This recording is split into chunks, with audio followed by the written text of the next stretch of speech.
That's bad. We got a bunch of mathematicians up in here. Is this on? Yep. Hey, what's up, everybody? Can we just get this over with? Hey, what's up, hold on. Broken record much? Hey, what's up, everybody? Shawn here with Empire. Can we do that again? Come on, really? Run it. Listen, I'm going to give you guys some answers to some questions that was asked like 2 weeks ago, week ago. We're a little behind, but that's okay because, hey, everybody, this is Shawn with... Oh, not this again. I do that at home sometimes. So come on, let's go out into the studio. We got a new microphone, so let's find out how this thing is working. Hey, guys, we're recording a video, okay? All right, good job. So we got some questions a couple of weeks ago from folks on this episode of Ask the Empire, and I want to get some answers. So question number one comes from Chris Audi. Chris, I got to tell you, I have a question for you. I've always wondered, that's not really your last name, is it? Like, I've known you for years, and I don't even remember if you drove an Audi back then. All right, so question is it ever too late to do a paint correction? I see a little bit of water spots, so I'm afraid that I'm too late. Man, if I remember right, you drive a Dodge now. Good news. So the answer for you is no. Dodge Clear Coat is kind of medium as far as hardness. A lot can be accomplished with it. Now, let's say you're in the German family, right? I happen to be standing here next to a 1 of 150, like real number. So if anybody BMW aficionado, you remember the ZHP 3 Series from the, early 2000s. This is the ZHP 4 Series, a 1 of 150, super low miles, carbon fiber all over the place. Owner has all kinds of cool aftermarket, or not aftermarket, but original stuff for it. This thing is going to be for sale. She actually is really reasonable on price, so keep an eye out for it. But something like this clear coat is much harder. So this, when it gets water spots, it can take a lot more work to be able to get them out. Chris, you should be good, assuming you're still rocking the Dodge. Curtis asks, Curtis F. Curtis, man, if I'm not mistaken, I get to meet you, Tuesday at SEMA. Well, when is this video going to come out? It might be after that. So, Monday. So you'll be probably in Vegas with me. So if you see the video and you've become famous, say hi. So how much do you charge for a ceramic coating? That is a really good question. So I am going to answer that question with some examples. Follow me to my right. Hey guys, I don't know if you know this, but this is actually a 1 of 100 and I said that already. Man, you're like a broken record. So this is right at $1,000. It really wasn't in bad shape. So what we did is a single stage polish, a 1-year ceramic coating.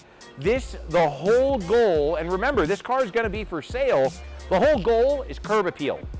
I want it to instantly sell, the first person that sees it. In addition, hey Dennis, don't forget to take photos of this, the for sale photos. Yeah, he's got it.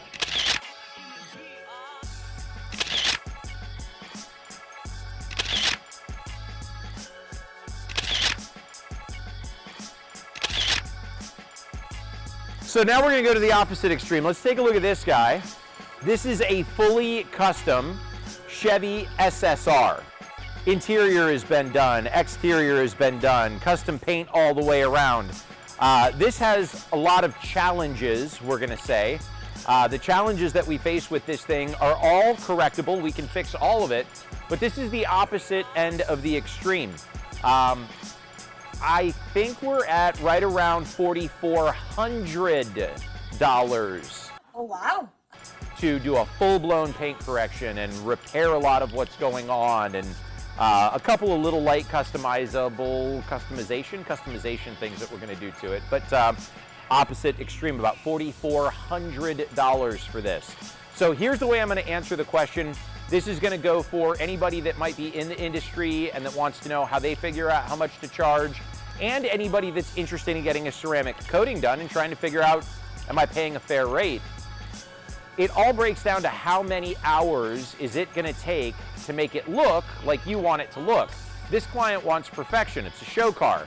He doesn't want to go to the show. He wants to win. It's going to take us about 40 hours to make that happen. Chris, Don't worry, I'm not gonna hit you for $4,400 if you bring the Dodge to me, because you're not trying to win shows. Your car's very nice, but I can probably make yours look like magic in 13 hours. So it's all based on labor. Most of the time, we're gonna be somewhere between $100 and $120 a labor hour. Well, actually, that's a pretty good explanation. Let's see what's next. Willie. So Willie F. So I literally was answering one of Willie's questions on Facebook earlier today. He says, when you get your car ceramic coated, what type of soap should I be using to wash my car at home? And should I be using a microfiber type sponge? Really good question. So here's the answer for soap in general, right? Low pH soap. Low pH soap. Low pH soap is gonna make you happy for so many reasons. First off, a lot of times people are detailing their car right in the middle of the day in Florida. It's hot. If you have something with acid in it, right, that's what low pH means, or pH neutral. pH neutral is specifically no acid. Yes, science! Using acid in the sun is a double whammy. You don't want to do that. So what kind of soap should you be using? You should be using pH neutral or low pH soap. pH neutral is ideal. You're gonna work a little bit more if your car isn't coated, but you're not gonna have to worry about ruining your black wheels if it stays on too long, or ruining the plastic trim on your vehicle if you're out in the sun. So low pH soap. Microfiber sponge, I love it. We don't actually have one that I want on camera anymore because we started using them to clean wheels. But we have a microfiber sponge that's actually got little microfiber tendrils on it. When they're clean, they're fantastic. Hey, we gotta order more of those. It's time. So, good question. Bonus question. Bonus question. We're doing bonus questions now. We've come up from Willie. I'm also curious to learn the best tire care. Should one use Armor All or you'll use silicone to wipe the tires? I've heard pros and cons. Don't use silicone ever. Ever. Elaborate, please. So silicone, just by its chemical nature, is designed to break things down.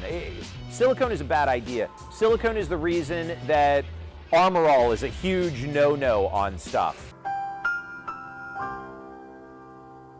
Armor All is a no because you put it on your dash, the sunlight reflects off of that sheen that gets created. It actually increases the amount of heat that gets trapped into the dash that ultimately rots your dash and makes it crack. Exact same thing with wheels, or tires rather. With tires, you don't want to Armor All your tires because it's trapping the heat in. Heat's not good for rubber. Expand, contract, crack, break, dry rot, all that good stuff, or bad stuff. Don't do that. So no silicone. I can tell you from shows that I've been to, I've watched people take olive oil and try bringing their plastics back to life with olive oil. It looks awesome for 15 minutes. Don't do any of this stuff. Technology is in place to where you can bring it to us and we can make old plastics look brand new again. Now, not permanently, but for a good 6 months. Let's see, anything else I want to show you guys? Come check out what's behind him. This is a cool little car, and I'll tell you, it's amazing how much car you get for the price of this thing. It's like 200 horsepower. The owner told me turbocharged, 200 horsepower. Yeah, starts at 25 grand. Honda better watch out. Honda created a Honda killer from Honda. I wouldn't buy an Accord. It says Acura. It's still a Honda, but why would I buy an Accord if I can, whatever. So next question from B Pratt 410. Your mama didn't give you that name. B Pratt 410, do we know him or her? Instagram it is. All right, question, how much do you pay your employees? Are you hiring? I'm up in New York and have considered moving to the area or West Coast.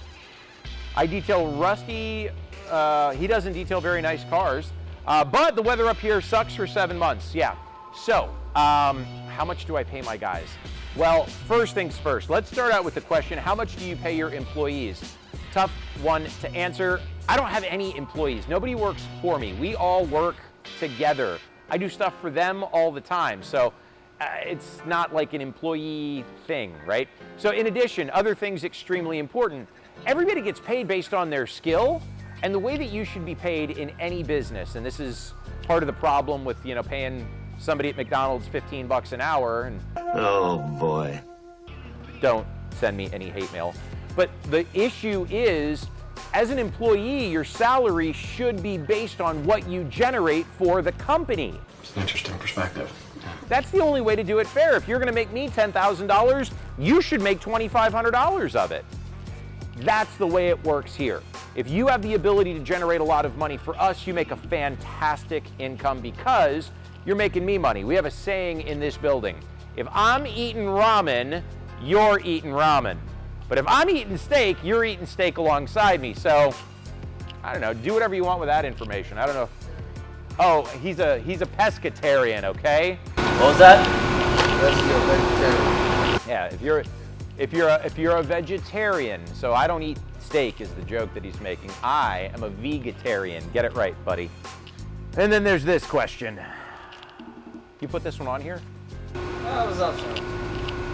It's up to you. So then I get a final question from Crystal0202.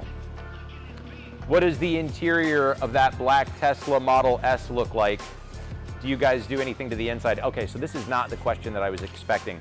Crystal0202, that's my wife. I thought she was gonna give me all kinds of crap about not detailing our personal cars.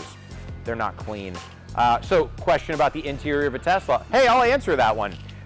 It really depends. For the most part, we use a leather conditioner, cleaner, protectant on the interior of any of the vehicles that we detail. Other things that we do, if you're in the industry, listen up. This is a great way to add value to what you do for your clients, and it's a great service. We also fabric guard all the fabric. In addition, we then vinyl protect all the vinyl. So that means that when you bring your car to us, you leave and your seatbelts have been fabric guarded. Your headliner has been fabric guarded. All of your Alcantara has been fabric guarded. All of your carpets have been fabric guarded. The floor mats, everything. If it's vinyl, right? So we're gonna go back to Chris. Chris, the majority of your door is vinyl. We vinyl protect all of the vinyl. So whole interior gets gone through. We make sure the whole thing looks good. Guys, this is only the second installment of Ask the... Third? It's already third, technically. This is our third installment of Ask the Empire. Pause! I literally wrote it on the paper for him, and he just didn't read. So. You said you read the script. That's in focus too. Hey, my bad. Let's shoot that again. Hey everybody, Shawn here with Empire. Oh, please, not this again. It's the third Ask the Empire episode.